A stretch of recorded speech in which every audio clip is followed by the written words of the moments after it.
वेद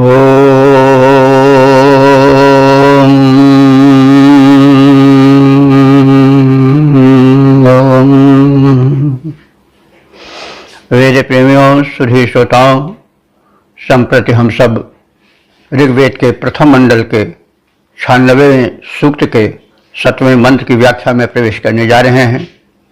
यह मंत्र त्रिष्टुप नामक छंद में निबद्ध है। मंत्र दृष्टा ऋषि हैं, कुछ आंगिरस और देवता हैं द्रविणोदा अग्नि। अब इसके शीर्षक को देखें। वर्ण विषय क्या है? द्रविणोदा अग्निदेव भूत वर्तमान में की समस्त समृद्धियों के सदन, आधारभूत रक्षक। तो अब इस मंत्र को समेटे हुए मंत्र का, इस अर्थ को समेटे हुए मंत्र का प्रथम पाठ हो जाए। ओम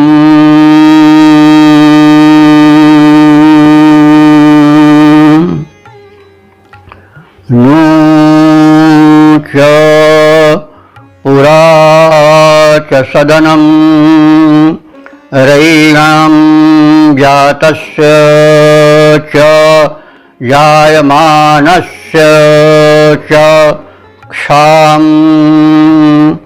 सतश्च गोपां भवतश्च भूरेर्देवा अग्निं धारयन् द्रविणोदाम्।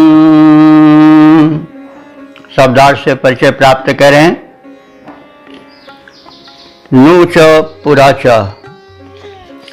नू च पुरा च, तो नू शब्द और चा शब्द ये दोनों निपात हैं। निपात माने अव्यय हैं, लेकिन यास्काचार्य के अनुसार ये सार्थक हैं, केवल पाद पूर्ति के लिए नहीं आए हैं। और नू से नवीन, नूतन, और पुरा से पुरातन का अर्थ लिया गया है।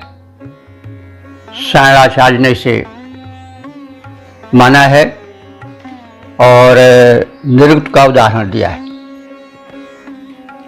तो जो द्रविणोदा अग्निदेव हैं वे नवीन या वर्तमान कालिक और पुराण माने भूतकालिक रैणाम संपत्तियों के, रय कहते हैं समृद्धि को, संपत्ति को, धन को, और रैणाम षष्ठी बहुवचन है संपत्तियों के, यानी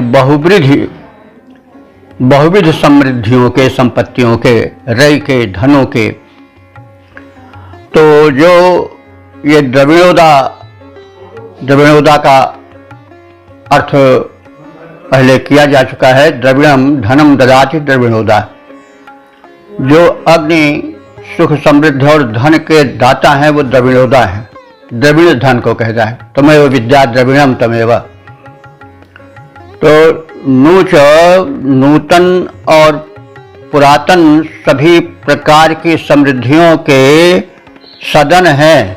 सदन कहते हैं निवास स्थान, भवन को।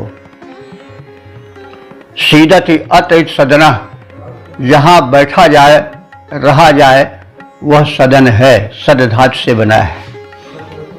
तो जो द्रविणोदा अग्निदेव हैं वे नूतन और पुरातन सभी प्रकार के रइयों के, समृद्धियों के सदन हैं, निवास स्थल हैं। और वे कैसे हैं? जातस्य चा जायमानस्य चा क्षाम। वे जातस्य माने जो पैदा हो चुका है, उत्पन्न हो चुका है, और जायमानस्य माने जो उत्पन्न होगा, उसके क्षाम है। क्षाम माने आधार भूमि है। तो द्रविणोदा अग्निदेव जो पदार्थ उत्पन्न हो चुके हैं और जो भविष्य में उत्पन्न होंगे, उन सब की आधार भूमि है, क्षाम है। क्षाम निवास स्थान आधार भूमि को कहते हैं। सतः च भवतः च, सतः माने जो है, सत जो विद्यमान है, और भवतः माने जो होगा, भूधातु से भवतः है, जो सत है वर्तमान में विद्यमान है, और जो भवतः भविष्य में होने वाला है, उन समृद्धियों के भूरेह गोपाम। द्रविणोदा अग्निदेव, भूरेह माने अत्यधिक या अनंत, गोपाम माने रक्षक। गोप, गुप धातु से गोप बना है, तो गोप माने रक्षक। तो जो समृद्धियां सत हैं, यानी वर्तमान में विद्यमान हैं, और जो भवतः भविष्य में होने वाली हैं, उन अनंत समृद्धियों के वे गोप हैं, संरक्षक हैं। तो इन्हीं सब गुणों और वैशिष्ट्यों को समझ करके देव शक्तियों ने द्रविणोदाम, धन प्रदाता अग्निम, अग्नि को धारण माने देवदूत रूप में धारण किया, यानी नियुक्त किया। तात्पर्य है कि अग्निदेव भूत और वर्तमान दोनों में उत्पन्न संपदाओं के सदन हैं। जो हुआ, जो हो चुका है और जो होगा, उन समस्त पदार्थों की द्रविणोदा अग्निदेव आधार भूमि है। जो कुछ हो चुका है और जो भविष्य में होने वाला है, उन अनंत पदार्थों के संरक्षक अग्नि देवता हैं। इन्हीं वैशिष्ट्यों को समझ करके देवताओं ने धनदाता अग्नि को देवदूत के रूप में वर्ण किया है, ताकि मानव और देवों के मध्य में संपर्क बना रहे। अब इसका छंदोबद्ध प्रारूप देख लें। अग्निदेव की अपार महिमा का अंत नहीं, लहराता उसका अपार पारावार है। जो हुआ है अब तक और आगे होगा जो भी, अग्नि देवता ही उन सब का आधार हैं। जितने पदार्थ हुए और आगे होंगे जो भी, सभी की सुरक्षा का उन्हीं पे गुरु भार है। ऐसे अग्नि देवता का वर्ण सुरों ने किया, जो हैं धन दाता और सुर सरदार हैं। ओम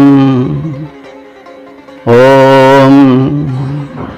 वेद प्रेमियों, सुधी श्रोताओं, संप्रति हम सब ऋग्वेद के प्रथम मंडल के 96वें सूक्त के 8वें मंत्र की व्याख्या में प्रवेश करने जा रहे हैं।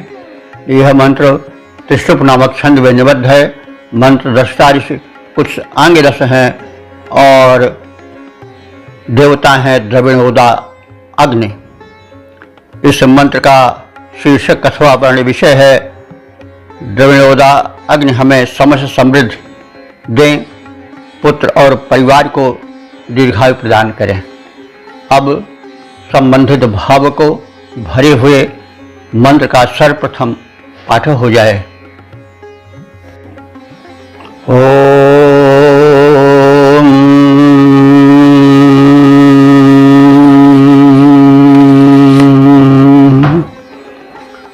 द्रविणोदा द्रविणस्तुरस्य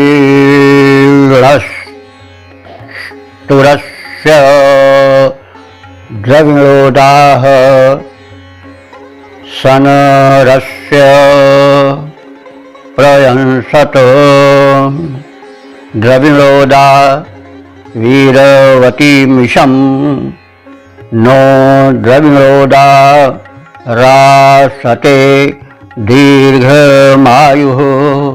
ओम द्रविणोदा द्रविणस्तुरस्य द्रविणोदाः सनरस्य प्रयंसत द्रविणोदा वीरवती मिशम नो द्रविणोदा रासते दीर्घमायु। अब इसका शब्दार्थ जाने।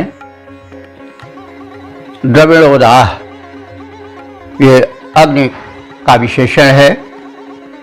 वे अग्निदेव जो को भिन्न भिन्न प्रकार के द्रव्यों को, धनों को प्रदान करने वाले धनदाता है।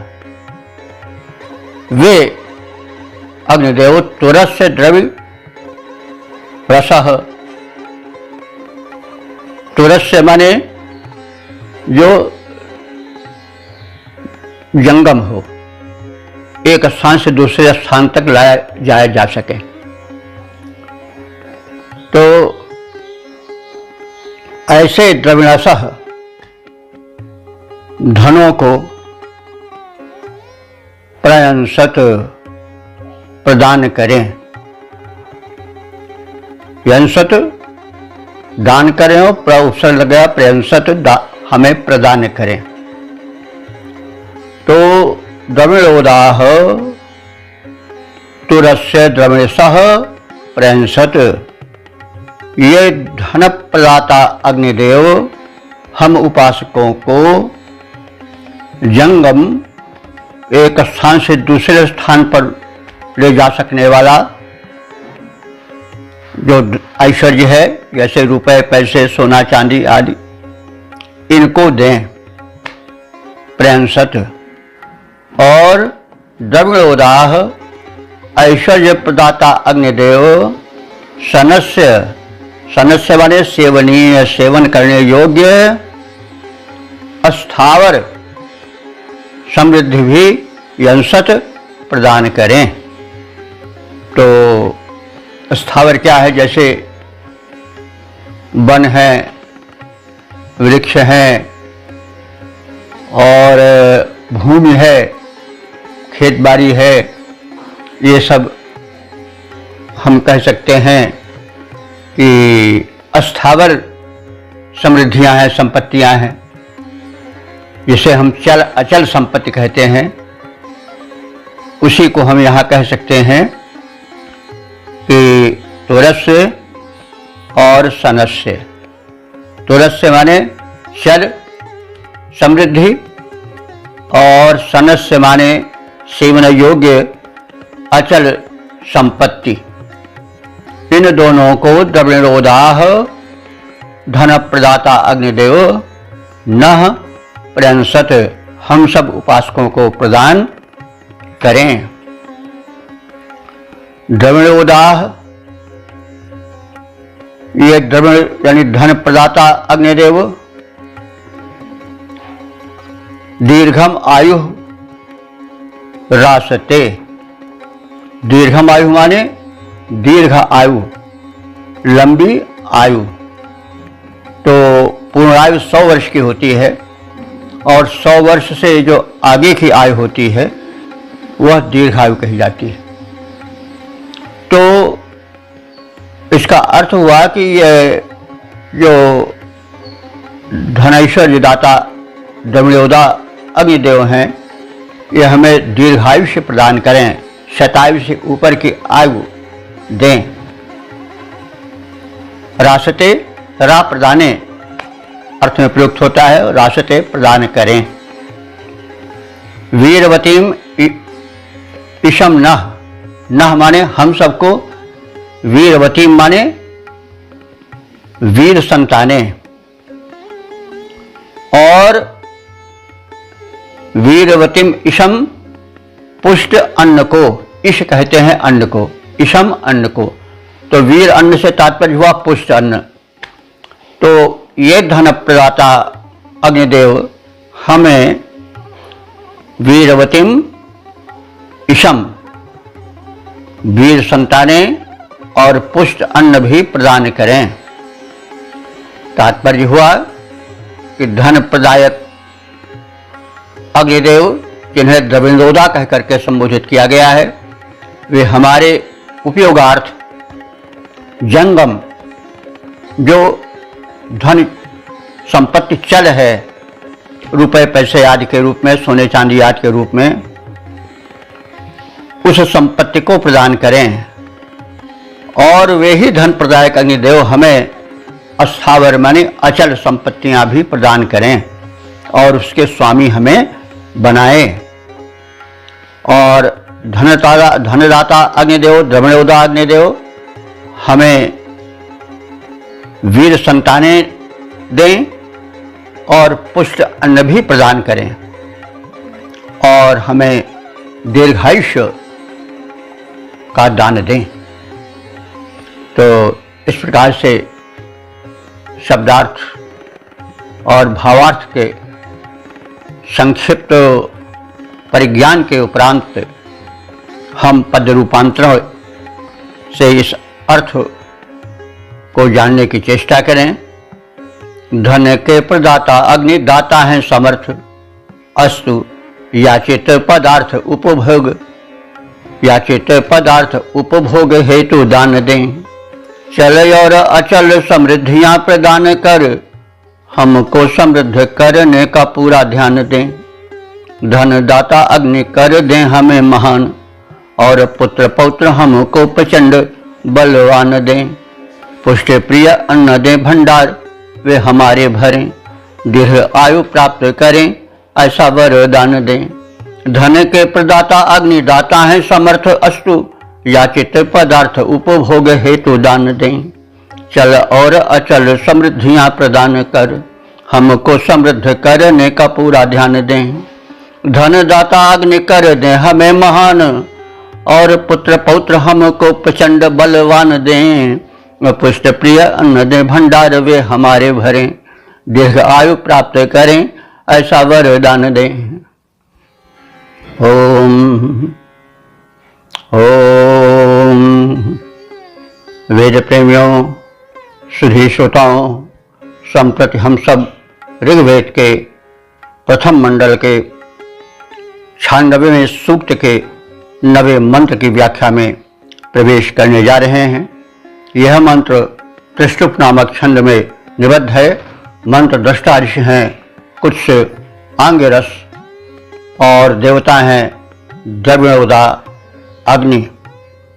इस मंत्र का शीर्षक अथवा विषय है द्रविणोदा अग्निदेव धन वैभव सुयश दें, और इस अनुदान का समर्थन मित्र वरुण आदि देव करें। अब संबंधित मंत्र का प्रथम पाठ हो जाए।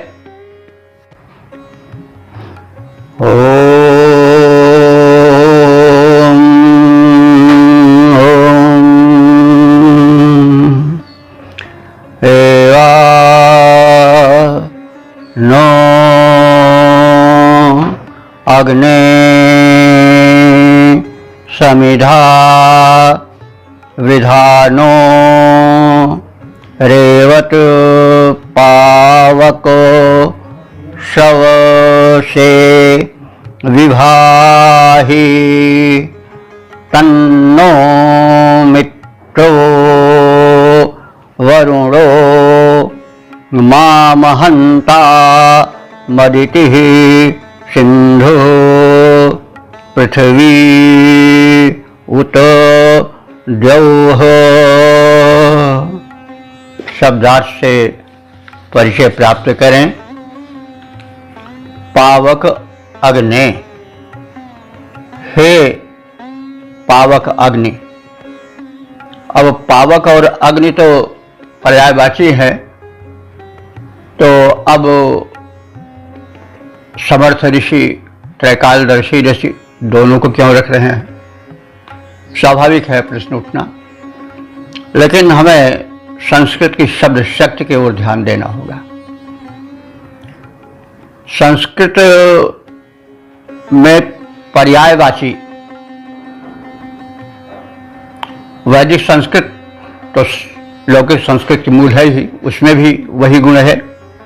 जब जननी के या जनक के गुण संतान में आते ही हैं, वैदिक अथवा लौकिक संस्कृत में प्रत्येक शब्द का कोई न कोई अर्थ होता है और जिसके जितने पर्यायवाची होते हैं वह उतने अधिक चर्चित अथवा महत्वपूर्ण वस्तु होती है। तो अग्नि, जैसा आप सब जानते हैं कि ऋग्वेद के प्रमुख देवताओं में से हैं। ऋग्वेद में सर्वाधिक मंत्र इंद्र के हैं, तत्पश्चात अग्नि के हैं। तो अग्नि की महत्ता बहुत बड़ी है, जो कुछ है वह अग्नि ही है, इसको हम सब जान चुके हैं। वह भिन्न भिन्न रूपों में, दृश्य और अदृश्य रूपों में प्राणी मात्र के और विशेष तौर से मानव का परम हितैषी अग्नि रहा है। तो अब यहां शब्द आता है पावक और अग्नि। तो अग्निदेव पावक हैं। पावक कहते हैं पुनाति। तो जो पवित्र करे वह पावक है। अग्नि शोधन करती है, यह सब सर्वविदित तथ्य है। तो शोधनत्व के कारण, पवित्र करने वाले गुण के कारण अग्नि को पावक कहा जाता है। और अग्नि इसलिए कहा जाता है कि वे अग्रगण्य हैं, आगे चलने वाले हैं। कोई भी संस्कार होता है, कोई भी शुभ कर्म होता है, पहले अग्नि का प्रज्वलन होता है, आहुति कर्म होता है। यह आर्य पद्धति है। तो और अग्नि में यह भी गुण है कि वह ऊपर उठता है, वो ऊर्ध्व गमन की शिक्षा देता है, स्वयं आगे चलता है, बढ़ता है और यह शिक्षा देता है तुम भी प्रकाश करो, बढ़ो आगे और जीवन को प्रकाश से भर दो और संपूर्ण परिवेश को प्रकाशित कर दो, जैसे पावक अग्नि करता है। तो इन्हीं आशयों को ध्यान में रख करके महान ऋषि ने संबोधन रूप में पावक अग्नि कहा है। हे पवित्रता प्रदान करने वाले अग्रगामी अग्निदेव, समिधा एवं वृधानः। समिध कहते हैं जिनसे अग्नि का प्रज्वलन होता है, काष्ठादि, ये सब समिध हैं। तो समिधा एवं वृधानः, समिधा से ही बढ़ते हुए। ही क्यों लगाया गया? क्योंकि ऐसा न हो कि कहीं आग लग जाए, तो आग जब लगती है तो खतरनाक हो जाती है, प्रचंड हो जाती है, स्वाहा कर देती है, भस्म कर देती है। तो इसीलिए समिधा एवं वृधाना कहा गया है। आपका वो रूप जो यज्ञ भूमि पर समिधा प्रदान करके बढ़ाया जाता है, तो ऐसा समिधा प्रदत्त वर्धनशील तुम्हारा रूप। रेवत, रेवत कहते हैं धन को, और रेवत धन प्रदाता भी है। तो तुम्हारा ऐसा रूप जो कि समिधा द्वारा बढ़ता है, वह धन प्रदायक है। अब अग्नि के हम अनेक रूप जाने हैं। अग्नि यज्ञवेदी में प्रचंड रूप में आहुति ग्रहण कर और उसके सारांश को देवताओं तक पहुंचाता है अग्नि, और वह जठराग्नि बनकर जो हम अन्न प्रदान करते हैं वह आहुति है। उस अन्नाहुति को भी वह ग्रहण करता है, और उसके द्वारा जब वो बढ़ता है, उसका पाचन करता है, तो फिर क्या होता है? व्यक्ति शक्ति संपन्न होता है, धन संपन्न होता है। क्योंकि जब अग्नि तत्व शरीर में प्रबल रहेगा, जठराग्नि प्रबल रहेगी, ऊर्जा रूप में अग्नि शरीर में व्याप्त रहेगा तो फिर क्या होगा, धनेश्वर तो पीछे पीछे दौड़ेगा। तो इसीलिए कहा गया है कि रेवत, हे अग्निदेव तुम धन दाता बनो। कैसे अग्निदेव? समिधा एवं वृद्धानः, समिधा द्वारा वृद्धि प्राप्त करके।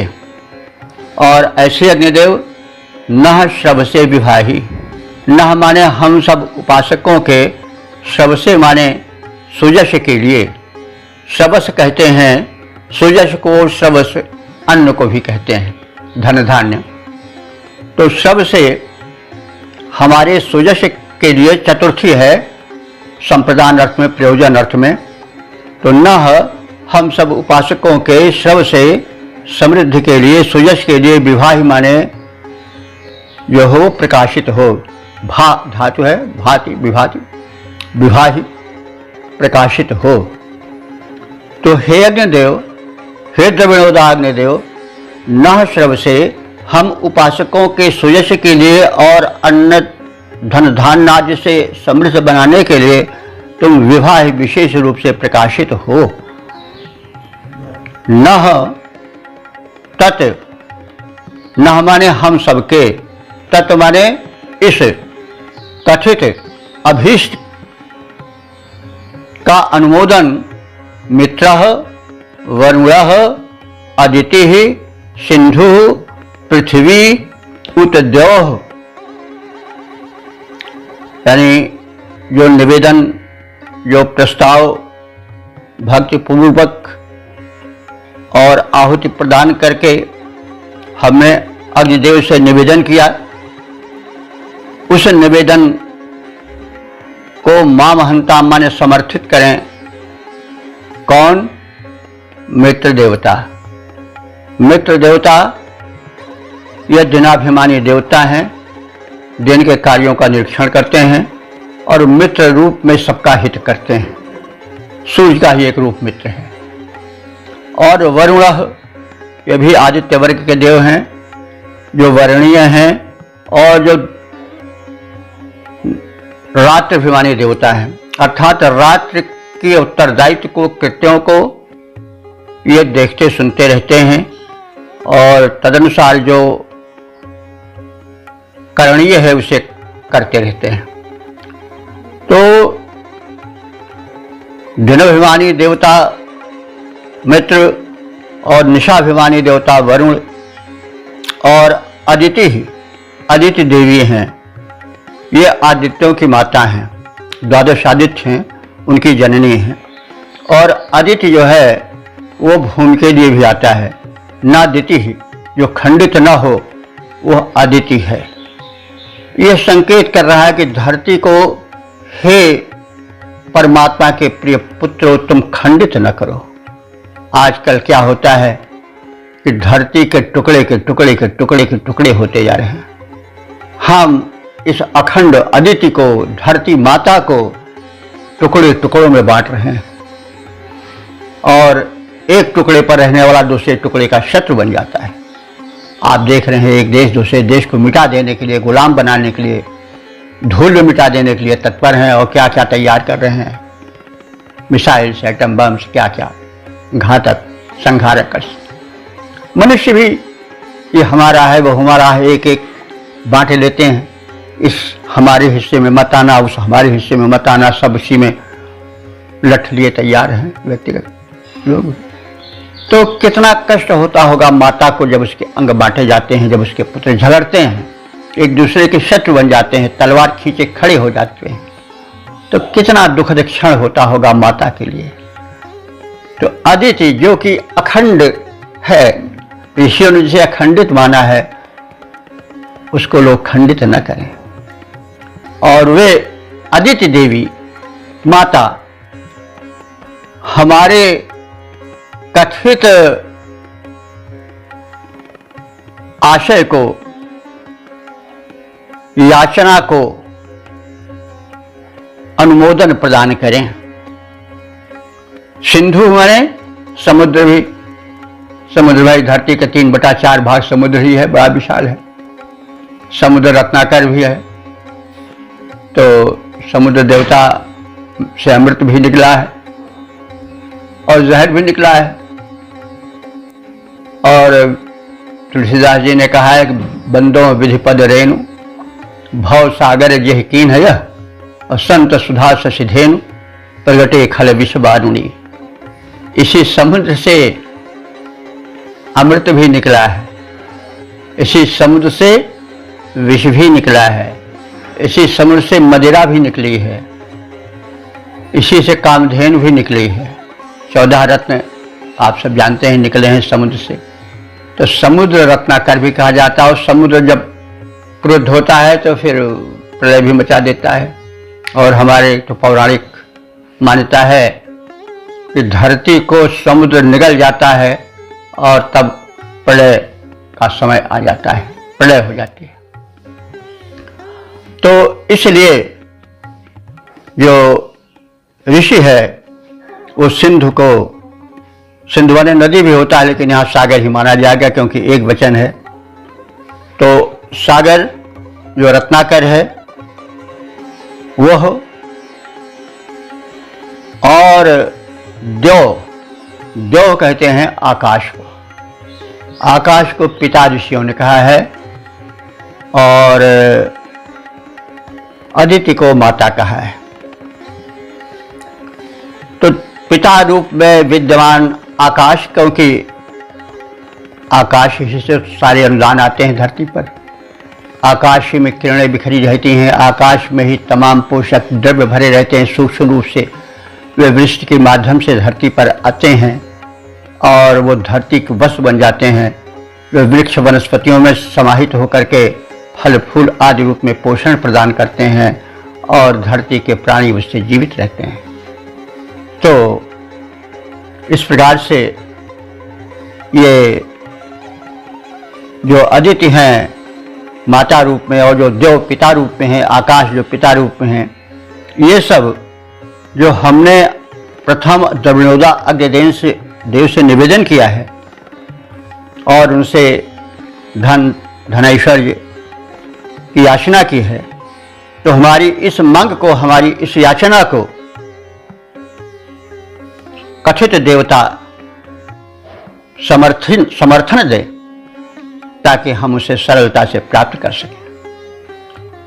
आशय है कि पवित्र बना देने वाले द्रविणोदा अग्निदेव समिधाओं से संवर्धित होकर हमें विभिन्न कोटियों के धन ऐश्वर्य प्रदान करें, हमारे सुयश में वृद्धि करें, उसे प्रकाशित करें, चतुर्दिक फैलाएं और हमारे इस विनम्र निवेदन को, इस अभीष्ट निवेदन को अनुमोदित करें।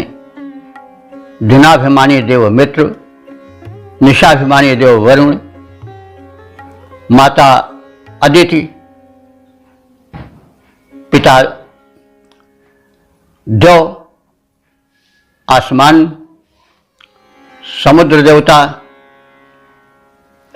आदि जो दिव्य देवता हैं, वे हमारे इस याचना का अनुमोदन करें, समर्थन करें ताकि वो हमें सरलता से प्राप्त हो सकें। तो अब इसके छंदोबद्ध प्रारूप पर दृष्टि डालें। तो पावन बनाते अस्तु पावक कहाते अग्नि, पावन बनाते अस्तु पावक कहाते अग्नि, पावन बनाने हेतु हमें निज ध्यान दें। प्रज्वलन प्राप्त कर काष्ठ आदि साधनों से स्वयं प्रकाशित हमें प्रकाश दान दें। स्वयं प्रकाशित हमें प्रकाश दान दें। सुजस प्रकाशमान हो हमारा चारों ओर, धन धान्य साथ साथ महिमा महान दें। मेरी विनती को अनुमोदन प्रदान करें। ध्यान मित्र वरुणादि देवता प्रधान दें। ध्यान मित्र वरुणादि देवता प्रधान दें। ओम शम। यह मंत्र जो है वह ऋग्वेद के प्रथम मंडल के 96वें सूक्त का 9वां मंत्र है और यह समापन वाला मंत्र है। इसका तो हम शब्दार्थ, भावार्थ, शीर्षक आदि जान चुके हैं और इन 9 मंत्रों की व्याख्या हो चुकी है और अब तक जितने मंत्र व्याख्यायित हुए हैं उनकी संख्या है 1076 और सभी मंत्रों को त्रिष्टुप नामक छंद में निबद्ध किया गया है। मंत्र दृष्टा ऋषि हैं कुछ आंगिरस और देवता हैं द्रविड़ोदा अग्निदेव। तो अब इस ऋग्वेद के प्रथम मंडल के 96वें सूक्त के जो उपास्य देव हैं द्रविड़ोदा अग्नि, उनके विषय में जो कथित है, जो उनके वैशिष्ट को बताया गया है, जो उनकी महत्ता को बताई गई है, जो उनकी सर्वव्यापकता बताई गई है, इस पर हम कुछ जान लें, कुछ ज्ञान लें, उस पर ध्यान दें। अस्तु संक्षिप्त रूप से इस सूक्त के सार को प्रस्तुत किया जा रहा है। इस सूक्त में 9 मंत्र हैं और सभी में द्रविड़ोदा अग्नि की प्रार्थना है। प्रथम मंत्र में उनके महत्व को प्रदर्शन किया गया है और कहा गया है कि अग्निदेव आदिकाल से ही मानव के हितैषी रहे। सबसे प्रथम जिस दिव्य शक्ति ने मानव को संरक्षण दिया वह अग्नि है, क्योंकि अग्नि ऊर्जा रूप में उसकी रक्षा करती रही है। अग्नि पुल्लिंग है तो इस तरह से रक्षा करते रहे हैं, उसको हम पुल्लिंग रूप में लेंगे। कभी कभी व्यवहार में चलने के कारण उसका स्त्रीलिंग भी प्रयुक्त होता है, क्योंकि ऐसा देखा गया है कि संस्कृत और जो चलती भाषा है हम लोगों की हिंदी, उसमें लिंग में भेद होता रहा है। जैसे किरण शब्द है, किरण शब्द संस्कृत में पुल्लिंग है, लेकिन हम उसको खड़ी बोली में स्त्रीलिंग में व्यवहृत करते हैं। किरणें फैली हैं, किरण फैला है नहीं कहते हैं। तो इस तरह से अब देवता शब्द है संस्कृत में स्त्रीलिंग में है, लेकिन हमारी व्यवहार की भाषा में क्या है, पुल्लिंग है, देवता आ रही है कह दें तो कुछ लोग मुस्कुरा उठेंगे, जबकि संस्कृत में देवता आ रही है कहा जाता है, देवता स्त्रीलिंग है। तो ये है, इसलिए हम अग्नि को वैदिक दृष्टिकोण से तो सदैव पुल्लिंग ही माने, व्यावहारिक दृष्टिकोण से कभी कभी स्त्रीलिंग का भी उच्चारण हो जाता है, वो कोई खास बात नहीं है। अब हम इसके वैशिष्ट की ओर ध्यान दें।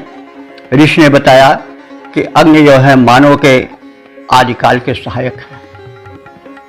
अग्नि को जला करके रात्रि को मनुष्य ने अंधकार को हटाया और घातक हिंसक सिंह, व्याघ्र, हस्ती आदि के मध्य में रहते हुए अग्नि को जला करके रक्षा प्राप्त की, क्योंकि अग्नि के दाहक रूप से सिंह, व्याघ्र आदि बहुत डरते हैं, समीप नहीं जाते हैं। तो मनुष्य सुख की नींद अग्नि को जलाकर ही सो सका होगा। तो अग्नि प्रथम सहायक और सखा है मनुष्य का। ऋषि ने इस शक्ति को पहचाना और संदेश दिया कि आप अग्नि के कितने कृतज्ञ हो। और अग्नि का एक दिव्य रूप सूर्य है जो द्युलोक में है। सूर्य ही का एक अंश पृथ्वी है। सूर्य ही की किरणों से तमाम पोषक तत्व, विटामिन सी आदि झड़ करके धरती पर आते हैं। और प्राणी मनुष्य उसका लाभ उठा करके जीवन प्राप्त करते हैं। जो विकास हो रहा है वो सूर्य के जरिए हो रहा। अग्नि भी तो विद्युत अग्नि के रूप में अंतरिक्ष में दिखाई देती है या दिखाई देता है अग्नि, तो वह विद्युत रूप में तमाम उन पोषक पदार्थों को वर्षण के माध्यम से धरती पर लाती है। यह वैज्ञानिक तथ्य है कि जो पोषक तत्व अंतरिक्ष में आकाश में बिखरे हुए हैं उनको वृष्टि जब विद्युत के चमकने से होती है तो उस चमक की लपेट में और उस वृष्टि के लपेट में आकाश में बिखरे हुए सूक्ष्म शक्ति तत्व धरती पर आ जाते हैं और धरती उसे सोख कर अपनी कोख में धारण कर लेती है। और जिस प्रकार से माता पैपान कराती है उसी प्रकार से अग्नि पोषकत्व प्रदान करते हैं प्राणियों को धारण करा करके फल फूल अन्न आदि में। और अग्नि हमारे शरीर में भी है, जठराग्नि है बन करके, ताप बन करके शरीर में 99 सेंटीग्रेड से कुछ ज़्यादा ताप रहता है। फलस्वरूप जो कृमि प्रविष्ट होते हैं वे उसमें जल भून जाते हैं। जहाँ अग्नि शरीर की शांत हुई तहाँ रोग के कीटाणु प्रवेश करने लग जाते हैं और जीवनी शक्ति क्षीण होती जाती है। जब तक अग्नि प्रज्वलित रहती है, जठराग्नि प्रज्वलित रहती है, शरीर में तापाधिक्य रहता है, तब तक मनुष्य स्वस्थ रहता है, शक्तिमान रहता है। अग्निदेव ही ऊर्जा प्रदान करते हैं। कहीं भी कोई भी हो, जितनी भी ऊर्जा है वो सब अग्नि के कारण है। जल बड़ा शीतल है लेकिन जब अग्नि का सहयोग पाता है, भाप बनता है, तो हजारों टन भार को समुद्र के लहरों को चीरता हुआ जहाज में बढ़ता जाता है। और जो पेट्रोलियम वाले पदार्थ हैं उनका कोई रूप नहीं, किसी पर प्रहार किया जाए तो कोई असर नहीं पड़ेगा, लेकिन जब अग्नि का संयोग पाते हैं तो वो भी अनंत ऊर्जावान बन जाते हैं। तो कहने का मतलब अग्नि आदि मित्र मानवों का रहा है, भूतकाल में भी रहा है, वर्तमान काल में भी है और भविष्य काल में भी है। अग्नि को हमें उत्तम आहुति प्रदान करनी चाहिए, उससे पर्यावरण शोधन होगा। जठराग्नि में हम उत्तम पदार्थों की आहुति दें, यह हम नहीं कर पा रहे हैं। इसीलिए जो हम भक्षण करते हैं या पीते हैं, खाते हैं, वो सब जब उदर होता है और वहाँ जो जल रही जठराग्नि है, जब उसी की आहुति पाती है तो अगर वह द्रव्य जो है वो दूषित रहा, कलुषित रहा, वो यदि प्रदूषित रहा तो जो रक्त बनेगा वो दूषित रक्त बनेगा। दूषित रक्त बनेगा तो दूषित सारी धातुएं होंगी। परिणाम क्या होगा? मनुष्य की ऊर्जा बहुत कम हो जाएगी, मनुष्य के नेत्र ज्योति बड़ी जल्दी समाप्त हो जाएगी, जैसा आज हो रहा है। कर्ण शक्ति समाप्त होती जाएगी, शरीर की चमक जो अग्नि के कारण पाचन से होती है वो समाप्त होती जाएगी, कमर झुक जाएगी, बुढ़ापा आ जाएगा और हमें परस्त हो जाना पड़ेगा। स्वस्थ नहीं रह जाएंगे तब हम परस्त हो जाएंगे, दवा के अधीन हो जाएंगे, दवा के वशीभूत हो जाएंगे, उसके गुलाम हो जाएंगे। देखने की कोई छड़ी लेंगे अथवा किसी के वश हो जाएगा, हमको टिका कर ले चले, तो इस तरह से हमें कदम कदम पर परतंत्रता का दुख भोगना पड़ेगा। तो इसलिए अग्नि देवता को आप साधारण न समझें, ये मानव के आदि संरक्षक रहे हैं, आदि हितैषी रहे हैं, वर्तमान में हैं और भविष्य में भी रहेंगे। इसको इस सूक्त में ऋषि ने बार बार दोहराया है और हम उसको समिधा से, उत्तम भोजन से, उत्तम आहुति से प्रदीप्त करें, प्रज्वलित करें और तब हम दिव्य शक्ति पावेंगे, उनसे हम धन पावेंगे, उनसे हम समृद्धियाँ पावेंगे, उनसे हम शक्ति पावेंगे, ऊर्जा पावेंगे। और जब ऊर्जास्वल रहेंगे तो हमारे शत्रु हमसे दबेंगे। शत्रु चाहे भीतर के हों, चाहे बाहर के हों, चाहे विषाणु रूप में है, चाहे वायरस रूप में है, कीटाणु रूप में है, वो भगेंगे। शक्ति के आगे कोई नहीं टिकता है। और दुर्बलो दैवघात का, जो दुर्बल होता है उसका भाग्य भी देवता भी साथ नहीं देते हैं। इसलिए संसार में सबसे बड़ा पाप है दुर्बल होना, और सबसे पहला जो अपना शरीर है यह कभी दुर्बल न होने पावे।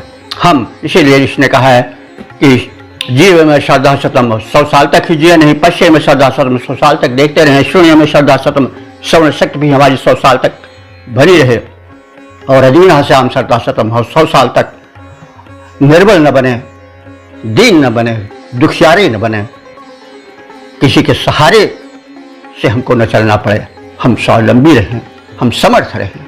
तो ये सब कैसे होगा? अग्नि से होगा। इस बात को इस सूक्त में अच्छी तरह से बताया गया है। तो हम अग्निदेव की उपासना करें, उनको यज्ञ वेदी पर शुद्ध आहुति दें, जिससे कि वातावरण परिशोधित हो। दिव्य शक्तियाँ जो जल पवन आदि के रूप में है वे हमारी सहायक बन करके आवें, और हम जो उदरस्थ अग्नि को, यक्षाग्नि को आहुति दें वो भी शुद्ध हो, आहार हमारा शुद्ध हो, और इस प्रकार से हमें जो ऊर्जा बने, जो हमें धात्विय बने। अग्नि ही चयापचय भी करता है, मेटाबॉलिज्म, भोजन को पचा करके रस बनाता है, जिसको हम शुगर कहते हैं। आज के आके अग्नि तत्व क्षीण हो जाता है, शुगर की मर्ज हो जाती है। तो अग्नि तत्व क्षीण न होने पावे, और फिर वही फिर रस को रक्त, रक्त को मांस, मांस को मेद, मेद को अस्य, फिर मज्जा, फिर वीर्य रूप में प्रदान करता है, और वही वीर्य शरीर में चमक बन करके निकलता है, और अंत में वही इम्यूनिटी पावर बन जाता है, जिसकी बड़ी चर्चा है। तो यदि वीर्य शक्ति रही, यदि अग्नि शक्ति तीव्र रही, तो रोग की ऐसी तैसी वो करीब नहीं आने पर। कमजोर को सभी सताते हैं, कीटाणु भी उसी सताते हैं जो कमजोर रहता है। कमजोर रहने का मतलब वह शरीर से मोटे हों, वही मतलब नहीं है। जब जीवनी शक्ति, आज देखिए जो श्रमशील हैं, उनकी अग्नि ठीक है, उनको कभी कब्ज नहीं होता है, उनको तो कोरोना नहीं होता है। मनुष्य ही, कुछ लोग कहते हैं, एक मान्यता है कि बंदर ही से विकसित हुआ है आदमी। तो उसके जो बुढ़े बाप दादा हैं वो तो अभी छलांग मार रहे हैं, उनको कोई नहीं कहीं पता चलता है कोई बंदर कोरोना से पीड़ित है। काहे भैया, जो परमात्मा के सबसे प्रिय संतान मनुष्य, वही काहे वो कोरोना से भक्षित हो रहा है।